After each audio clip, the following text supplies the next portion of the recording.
సంస్కృతి సంపద YouTube channel తరఫున అందరికీ స్వాగతం. కవిసింహ శతావధాని చిత్రకవి శ్రీ పోకూరి కాశీపతి గారి సారంగధరీయం కావ్య పఠనం చేస్తున్న శ్రీ నూతలపాటి వెంకటరత్న శర్మ గారు దానిని ధారావాహికంగా ప్రసంగిస్తున్నారు. వారి ధారావాహిక ప్రసంగంలో ఈరోజు 81వ ప్రసంగం చేస్తున్నారు. శ్రీ రత్న శర్మ గారికి స్వాగతం. నమస్తే. నగసదన ఘనతరయశ నగరదమన నవధవళ కరధర తత భవ భయహర ప్రమథవర అనవరత సదమర వరద హర గరళగళ భవగణద సమనయన. ఇది పూర్తిగా తలకట్టులతోటి రాయబడినటువంటి సర్వలఘు గీతం, తేటగీతం. సర్వలఘు, పూర్తిగా లఘువులే ఉన్నాయి, దీంట్లో గురువులు ఎక్కడా లేవు. ఒకటి, అది కూడా మళ్ళీ తలకట్టులు, పూర్తిగా తలకట్టులే ఉన్నాయి, గుళ్ళు కానీ కొమ్ములు కానీ లేవు. ఇది వర్ణన, శివునికి సంబంధించినటువంటి వర్ణన. నగసదన, పర్వతం ఇల్లుగా కలిగినటువంటి వాడు. నగసదన ఘనతర యశ, ఘనతరమైనటువంటి యశా కీర్తి కలిగినటువంటి వాడు. నగర దమన, నగరములు త్రిపురాలు, త్రిపురాసుర సంహారి, అందువల్ల నగర దమన అన్నాడు.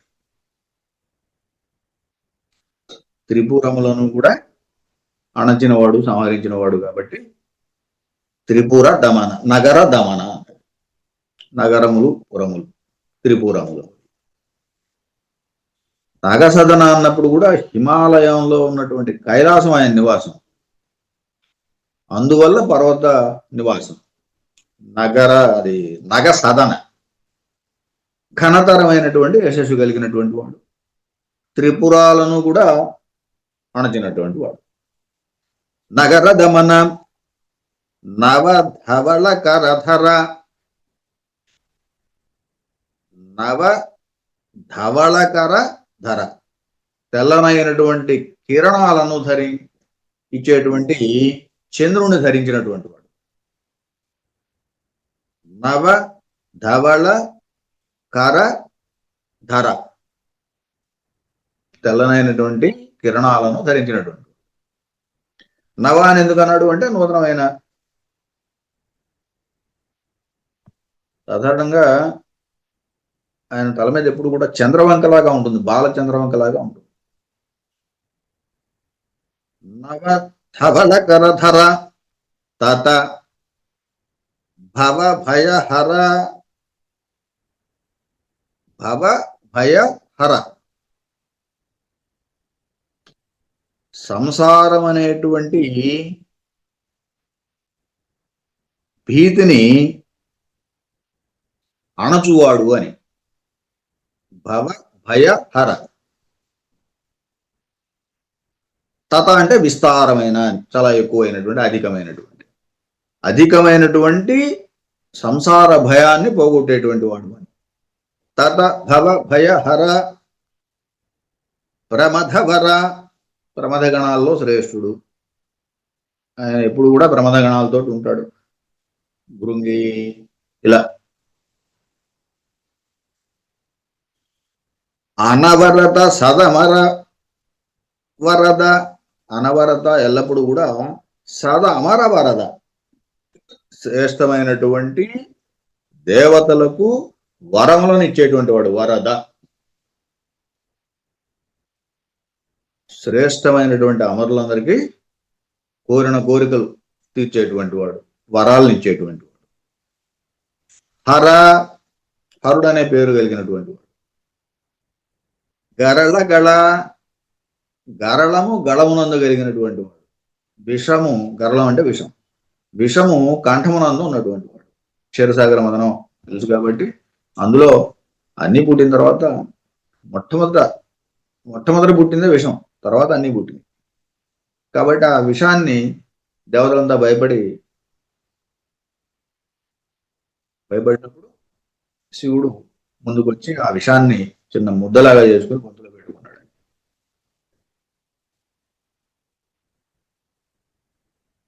ప్రమథవర అనవరద సదమర వరద హర గరళగళ భవుడు, భవ అన్న కూడా నామమే.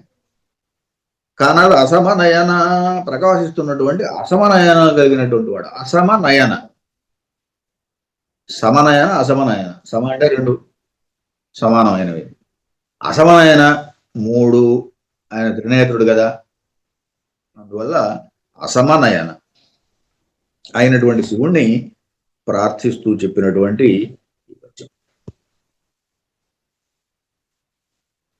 ఇదే నీలో నైక్యమునొందెద కనుమని. ఈ ప్రార్థన ఎవరు చేశారు? నాయికలు చేశారు. అక్కడ పార్వతి, ఇక్కడ తార, అక్కడ చిత్రాంగి, ముగ్గురు నాయికలు. ఇదే నీలో ఐక్యమునొందెద కనుమని శంకరుని నుతింపుచు కడుబెట్టిదముగన నాసగైకొని కదలక కూర్చుండే చెలులే గద సాహసినిల్. ఇదే నీలో ఐక్యమునొందెద గనుమని శంకరుని నుతింపుచు, శంకరోదితి శంకర, శంకరుడు అంటే శివుడు, శివుణ్ణి నుతిస్తూ నీలో నేను ఐక్యమైపోతున్నానని కడు బెట్టిదముగను నాసగైకొని, ముక్కు మూసుకుంటే గాలాడుతూ ప్రాణం పోతుంది కదా, నాసగైకొని కదలక కూర్చుండే చెలులే కదా సాహసికులు. ఈయన అంటున్నాడు, కవి సమర్థిస్తున్నాడు, చెలులే కదా సాహసినిల్, సాహసవంతులు చెలులే కదా. ఏ పనినైనా కూడా చేయగలుగుతారు, అంత సాహసం వాళ్ళు ప్రదర్శిస్తారు, ప్రాణం తీసుకోవడానికి కూడా సాహసిస్తున్నారు అని ఇక్కడ సందర్భం. తాను ముక్కు పట్టుకుని అలా కూర్చుందట, ఇక గాలి బంధించేసి ప్రాణం తీసుకోవటానికి. శంకరుని నుతింపుచు కడు బెట్టిదముగను నాసగైకొని, నాస అంటే ముక్కు, కదలక కూర్చుండే చెలులే కదా సాహసినుల్. ఈ రకంగా నాయకులు మరి ప్రాణాన్ని తీసుకోవడానికి సిద్ధమవుతున్నారు. అది గమనించి అక్కడ పార్వతి కథలో మోహంతుడు తండ్రి, మిగతా రెండు కథల్లో భర్త తారభర్త బృహస్పతి, అక్కడ రాజరాజ నరేంద్రుడు చిత్రాంగి భర్త, వాళ్ళు ఏం చేశారో చూద్దాం. వాళ్ళ ఎదుటే జరుగుతోంది కదా, వాళ్ళు వచ్చారు, వాళ్ళతో మాట్లాడారు, వాళ్ళు బుద్ధగిస్తున్నారు, ఇవన్నీ వాళ్ళ ఎదుటే జరుగుతున్నాయి, భర్తల ఎదుటే జరుగుతున్నాయి. ఇక్కడ పార్వతి విషయంలో తండ్రి ఎదుటే జరుగుతుంది. అప్పుడు ఆయమను గురుడు నేరుపుతో నాస విడజేసి ఋషయేలే సతీ. ఇప్పుడే భవది ఇచ్చ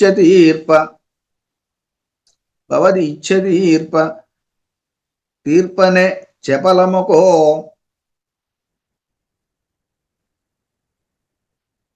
ఇంత దుడుకు సలుపగదగునా. దుడుకుతనంతో ఇంత దుడుకు పనిని చేయడం తగునా. అప్పుడు ఆయమ అంటే ఆమెను అని, ఆయమ ఆయమ అంటే ఆమె అని, ఆమెను ఎవరిని? శివుడి గదిలో అయితే పార్వతిని. గురుడు అంటే తండ్రి, గురుడు అంటే ఇక్కడ తండ్రి హిమవంతుడు. నేరుపుతో నాస విడజేసి, నాస పట్టుకుని కూర్చుంది కాబట్టి మొత్తానికి ఆ నాసను విడజేశాడట నేర్పుతోటి. ఋషయేలే, ఋష అంటే కోపం, ఋషయేలే రోషమే, రోషమైంది అంతే. దాని ఉద్రూపంలో అది ఋషం వల్ల రోషమే. ఋష అంటే కోపం. ఋషయేలే సతీ, సతి అంటే స్త్రీవాచకం కాబట్టి పార్వతి అని. ఈపుడే భవది ఇచ్చందీర్పని జపలముకు, నీ కోరికను ఇప్పుడు తీర్చునా, ఇప్పుడే తీరుస్తాను అని. ఇప్పుడే అవధారణార్థం. ఇప్పుడు అంటే ఇప్పుడని, ఇప్పుడే అంటే ఈ క్షణమే అని, అది అవధారణార్థం కిందకు వస్తుంది. ఇప్పుడే భవది ఇచ్చదీర్పన్, నీ యొక్క కోరికను తీర్చడానికి. తీర్పనే చపలముకో ఇంత దుడుకు సలుపగా దగునా, ఇంత చపలం అయితే ఎట్లా, ఇంత దుడుకుతనం అయితే ఎట్లా, నీ కోరిక నేను తీర్పనన్నానా అంటున్నాడు. అలా తండ్రి బుజ్జగించాడు పార్వతి. మిగతా 2 కథల్లో భర్తలు ఆ రకంగా బుజ్జగించారని చెప్పాలి. గురుడు అన్నప్పుడు అక్కడ బృహస్పతి అని చెప్పాలి 2వ కథలో. 3వ కథలోకి వచ్చేసరికి గురుడు అంటే రాజు అని చెప్పాలి, రాజరాజ నరేంద్రుడు అని చెప్పాలి. అంతే తేడా, మిగతా పద్యం అంతా. అని తన పురమునకు తోడ్గనిజని సతిగెంతో ప్రీతి ఓర్పుచునుండన్ గని ఒక చెలి సారంగధరుని చేరియు నదటి తెరుగు రూఢిగా తెల్పెన్.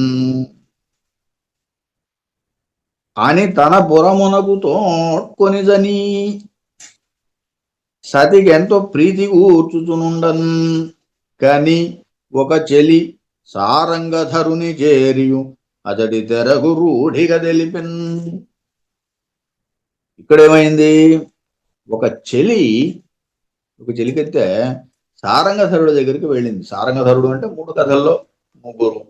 అక్కడేమో శివుడు మొదటి కథలో, 2 చంద్రుడి కథలోనేమో చంద్రుడి దగ్గరికి, 3వది చిత్రాంగి కథలో అక్కడ రాజు కొడుకు సారంగధరుడు, రాజరాజ నరేంద్రుడు కొడుకు సారంగధరుడు. ఇలా ఈ 3 కథల్లో కూడా చెలి అంటే మొదటి కథలో పార్వతి చెలి, 2వ కథలో తార చెలి, 3వ కథలో సారంగధరుని యొక్క స్నేహితుడు అనొచ్చు. చెలి అనే పదానికి పుంవాచకంగాను స్త్రీవాచకంగాను వాడచ్చు.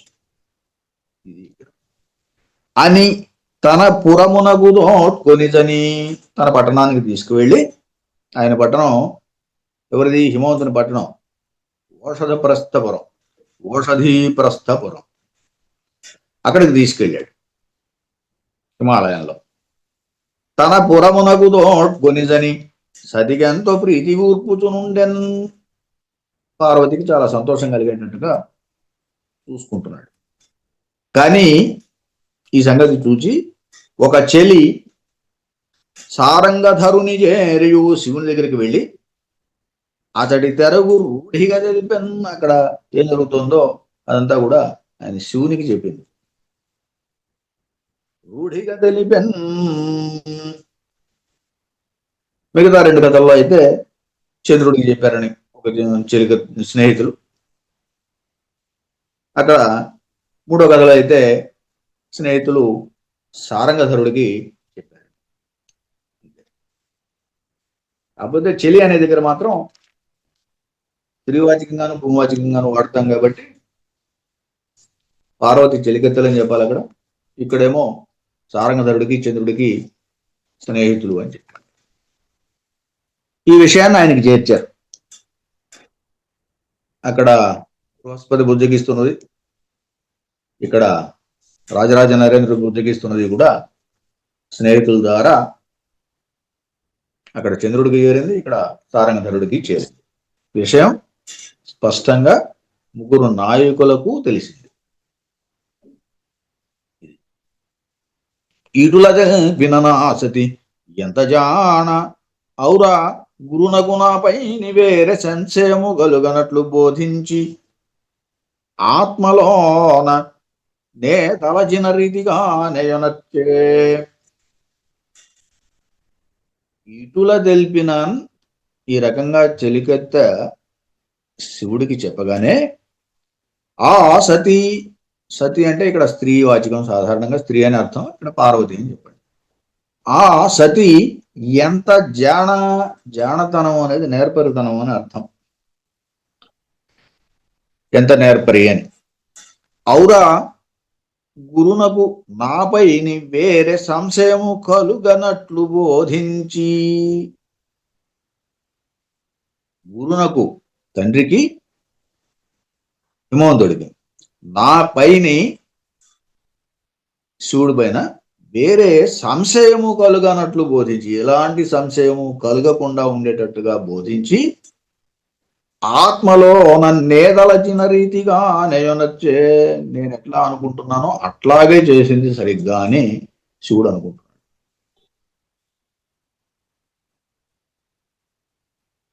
తానే రకంగా అయితే మనసులో అనుకుంటున్నాడో అదే విధంగా తానక్కడ తండ్రికి చెప్పింది.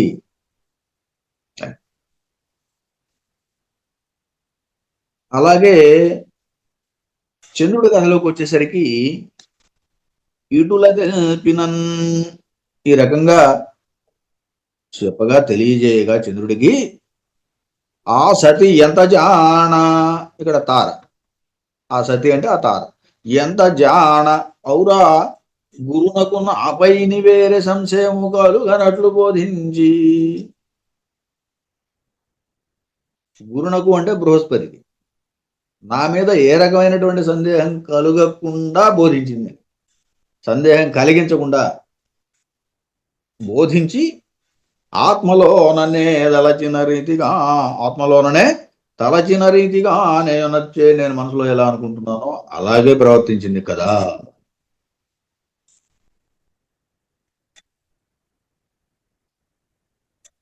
ఇక సారంగధరుడి కథలోకి వచ్చేసరికి చిత్రాంగి.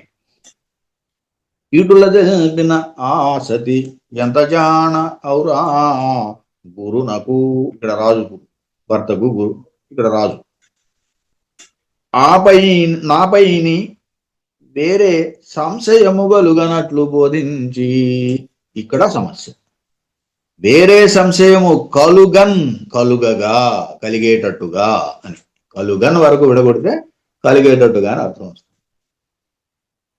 నాపైని సంశయము కలుగునట్లు, కలుగన్ అట్లుగా, కలిగేటట్టుగా అని తండ్రికి చెప్పిందనమాట. సారంగధరుడు తండ్రికి సారంగధరుడు గురించి సందేహం కలిగేటట్టుగా, అనుమానం కలిగేటట్టుగా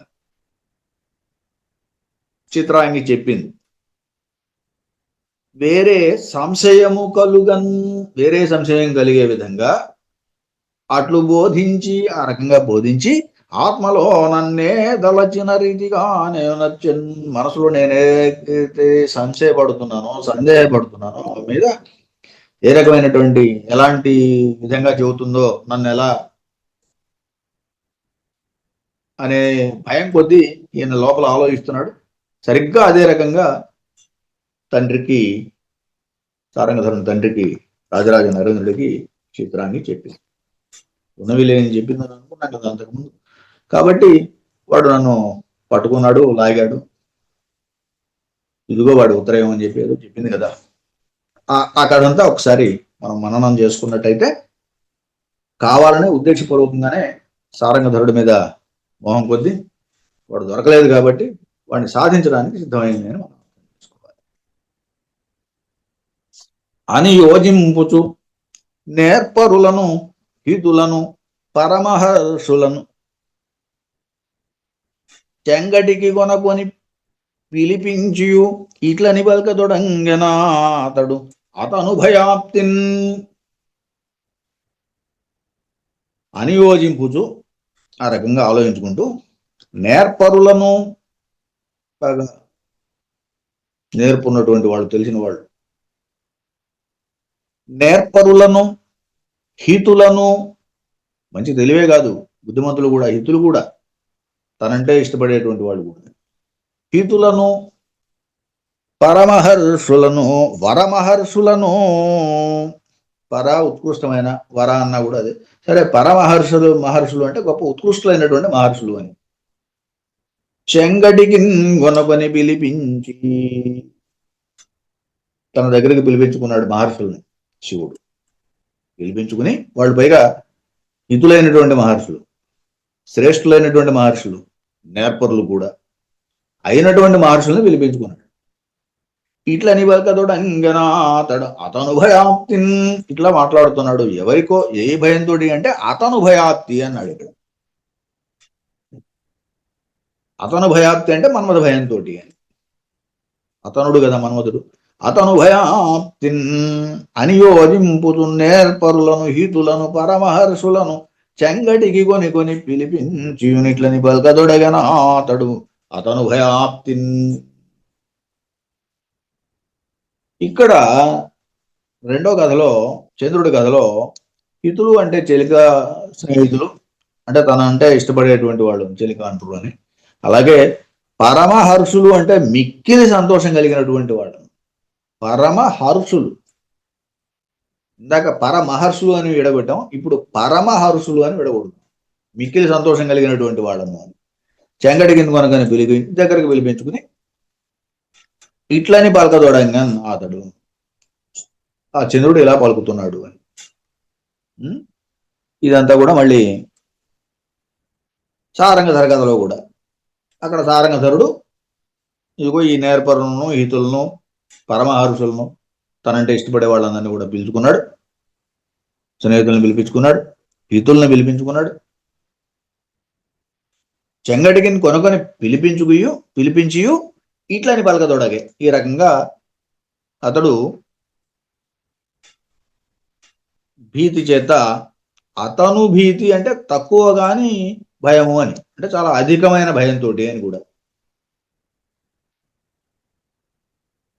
అతడు ఇలా వాళ్ళతోటి చెబుతున్నాడు. ఈ మూడు కథల్లో కూడా వాళ్ళ స్నేహితులను పిలుచుకుని, వాళ్ళతో మాటలను పిలిపించుకుని వాళ్ళతో చెబుతున్నారు.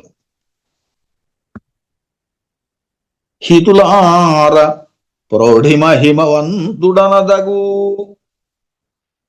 హితులార ప్రౌఢి మహిమవంతుడనదగు. ఇలా రెండుగా విడగొట్టుకోవాలి, మహిమవంతుడు, హిమవంతుడు అని. హితులార శివుడి కథలో అయితే హిమవంతుడు అని విడగొట్టుకోవాలి. హితులార ప్రౌఢిమ హిమవంతుడనదగునా గురుండు ప్రియ కన్యదరిగే గుదించినాడట నన్ గురించి.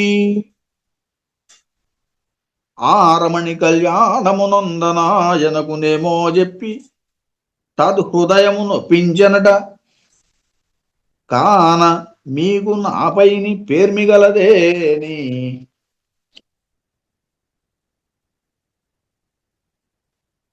ఆ మహాత్ముని కడకరుగుదెంచియునాదు సద్వర్తనంబున సంగదెలిపి నాకు కళ్యాణమగుటకీనాడె నిశ్చయంబు చేసియు రారయటంచు పలుక సరవి వారటు ఓధర గురుని చేరి ఎరగి ఇటువలెనని రది ఎటులనినా. ఇక్కడ ఆయన హిమవంతుడి దగ్గరికి వెళ్ళి నా గురించి చెప్పి కళ్యాణం అయ్యేటట్టుగా చెయ్యండి అని ఒకళ్ళకి ఈ రకంగా ఒక సందేశాన్ని పంపుతున్నట్టు అయింది. చూడండి ఏమంటున్నాడు. హితులార ప్రౌఢిమ, చాలా నేర్పుగా హిమవంతుడనదగున నాగురుండు. హిమవంతుడు అనేటువంటి ఆ కన్య యొక్క తండ్రి గురుడు ప్రియ కన్యదరిగే గుదించినాడట. తన కూతురు అయినటువంటి పార్వతి దగ్గరికి వెళ్ళాడట. జరిగిన కథ చెప్పాడు అనమాట. చెల్లెల ద్వారా ఆయన ఏదైతే విన్నాడో, చెలికత్తెల ద్వారా, అది చెబుతున్నాడు. అయ్యా, హిమవంతుడు పార్వతి దగ్గరికి వెళ్ళాడట. హిమవంతుడనదగునా గురుండు ప్రియ కన్యదరికే గుదించినాడట నా గురించి. ఆ రమణి కళ్యాణమునంద, ఆ రమణి కళ్యాణమునందనాయనకునేమో చెప్పి, పెళ్లి చేసుకోవడానికి, కళ్యాణం వివాహానికి ఆయనకి ఏదో చెప్పి మొత్తం మీద ఆయనకునేమో చెప్పి తదు హృదయము నొప్పించనట. ఆ హృదయాన్ని కొంచెం బాధ పెట్టిందట. కాన మీకు నాపై నీ పేర్మిగలదేని, నా మీద కనుక మీకు ఏమాత్రం ప్రేమ ఉన్నా కూడా ఆ మహాత్ముని కడగరుగు దెంచియు, ఆయన దగ్గరికి వెళ్ళి, ఎవరి దగ్గరికి? హిమవంతుడి దగ్గరికి. నాదు సద్వర్తనంబు నెసంగ తెలిపి, నా సద్వర్తనాన్ని ఆయనకి తెలియజేసి, నాకు కళ్యాణమగుటకు, వివాహం అవటానికి ఈనాడే నిశ్చయంబు చేసియురారే, అలా నిశ్చయం చేసిరండి అని. అటంచు పలుక సరవి వారటు గోధర గురుని చేరి, ఇక్కడ ఉన్నది గోధర. గో అనే పదానికి చాలా అర్థాలు ఉన్నాయి, అందువల్ల గోధర గురుడు పర్వతరాజు అని. గో అంటే ఇక్కడ భూమి, గోధరం అంటే భూధరం అని, పర్వతం అని. గోధర గురుని చేరి, ఎరగి నమస్కరించి, ఎరగి అనే పదానికి నమస్కరించి అని అర్థం. ఇటువలన నిరది ఎటులనినా, ఇటు అని ఏదో చెప్పబోతున్నారు, అది ఏమిటో రేపు చూద్దాం. స్వస్తి. శ్రీ పోకూరి కాశీపతి గారి సారంగధరీయం కావ్య పఠనం గావించిన శ్రీ వెంకటరత్న శర్మ గారికి ధన్యవాదాలు.